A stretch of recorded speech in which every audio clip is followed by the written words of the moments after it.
O senhor falou que a esquerda, até mesmo a direita, está tomando essa decisão, defendendo essa ideia sem pensar no impacto econômico. Eles estão usando isso, essa desculpa, né, esse argumento, para atacar.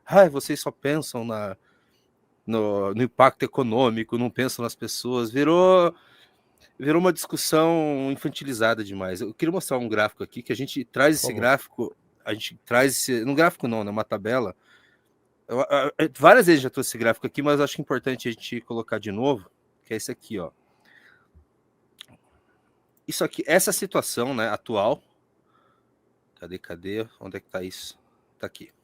Essa situação atual dos números de carteiras de trabalho assinados, professor, por Estado, por Bolsa Família. Num país que metade dos estados tem mais beneficiários do Bolsa Família que pessoas trabalhando registrado, com carteira assinada. Será que eles não olham para um gráfico desse e vê o impacto disso, que pode ser para todo mundo? Porque assim, mas a escala 6 por 1 escala 6 por 1 é desumano, ok. Vamos pensar então numa forma de fazer uma reforma que seja realista, porque olha isso aqui, professor. Olha esse estado Eu aqui, sei, Maranhão.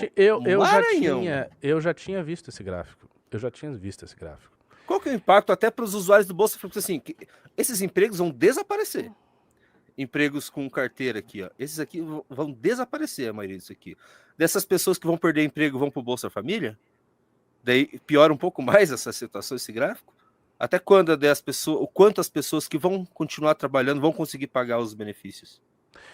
Cara, a questão é o seguinte, existem tantos problemas que foram acumulados no Brasil que para você tentar resolver alguma coisa, você precisa resolver muitas coisas. Essa é uma das dificuldades que a gente tem encontrado na feitura do livro amarelo. Nós estamos com a tarefa de fazer o livro amarelo, escrevê-lo, e a gente encontra essa dificuldade. Quando nós examinamos os problemas, a gente vê que outros problemas estão dentro de problemas, que um está ligado ao outro, e fica sempre muito difícil fazer qualquer coisa pela quantidade de problemas acumulados. Então, eu vou dar apenas a pista para alguns desses problemas que a gente pode citar e que tem a ver com isso aí que vocês mostraram. Um dos problemas básicos no Brasil, a infraestrutura produtiva brasileira é péssima. Ela está completamente largada, né? Na live do Renan, ele citou que a produtividade brasileira estava basicamente estagnada desde a década de 80.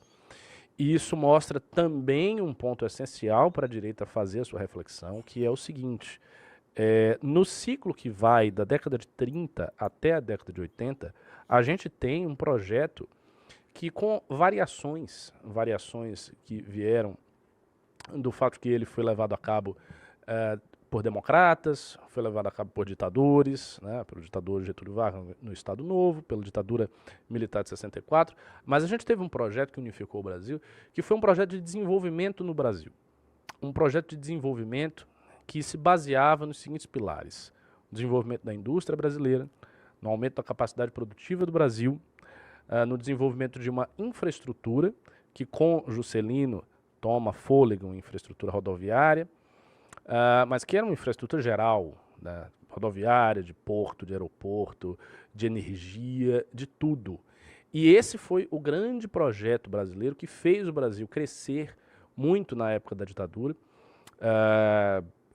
propiciar o chamado milagre econômico, né, no período lá do Roberto Campos, e que fez o Brasil crescer sob Juscelino, que fez o Brasil crescer sob Getúlio, que fez o Brasil crescer, como eu falei, até a década de 80. Isso aconteceu no país. Ora, quando esse projeto ele é abandonado, e ele é abandonado por razões objetivas, né? Houve uma crise no que estava sendo feito no Brasil em matéria de economia. A gente entrou ali numa inflação muito alta, né, no final da ditadura. Entramos num ciclo também de desemprego elevado no final da ditadura, e uma série de indicadores econômicos que antes iam bem começaram a ir muito mal. E isso fez com que o país buscasse uma alternativa. E a busca dessa alternativa, basicamente, se mostrou na substituição de vários planos monetários. Então a gente teve o plano Sarney, os planos Verão, plano cruzado novo, cruzeiro, vários planos se sucederam, sem que a gente conseguisse dar uma resposta aos problemas que estavam ali no final desse ciclo.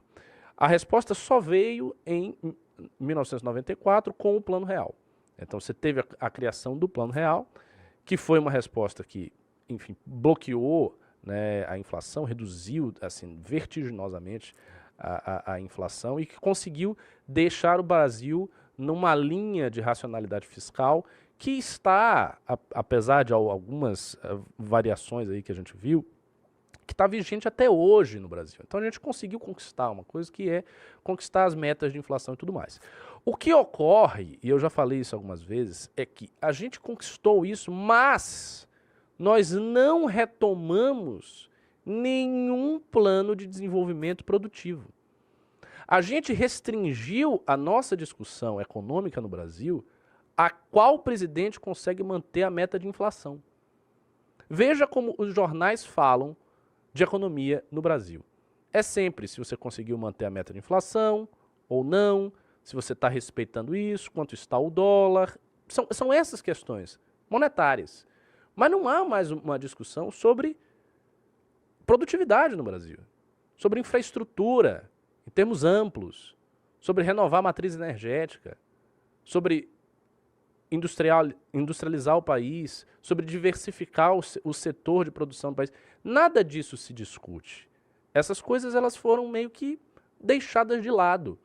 E quando elas são retomadas, geralmente elas são retomadas de maneira muito folclórica, ou por grupos que são muito pequenos e pouco relevantes, ou no programa do Ciro Gomes, mas que não emplacou, ele foi humilhado na última eleição, não teve nem 4% na eleição.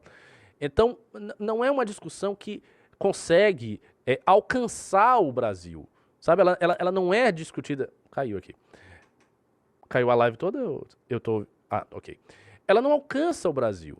As pessoas não discutem isso. O noticiário econômico não discute isso. Os jornais brasileiros, Estadão, Folha, eles não discutem isso. O que se discute é sempre se você está conseguindo manter a meta de inflação, o que está fazendo o Roberto Campos, o que fazia, né, o Roberto Campos no Banco Central, se o governo está feliz com o Banco Central ou não, qual vai ser o pacote de reformas, sei lá, reforma tributária, ou reforma da Previdência que está sendo discutido.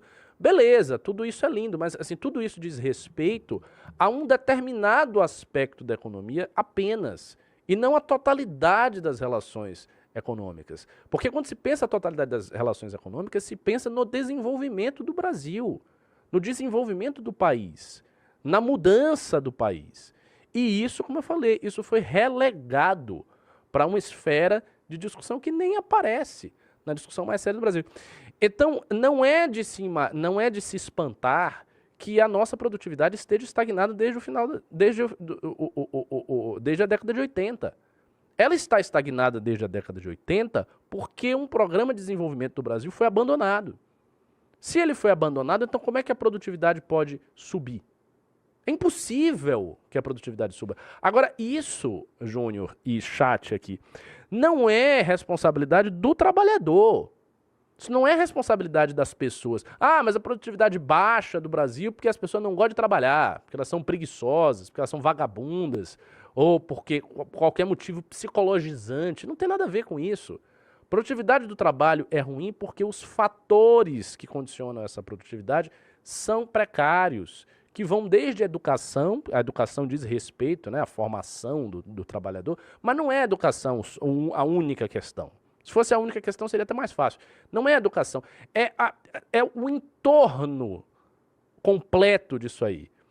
Né? É a infraestrutura do país, é a energia do país, é a maneira como o país está posicionado, é a economia do conhecimento do país. Essas coisas fazem a produtividade aumentar ou diminuir. E no caso do Brasil, isso foi abandonado.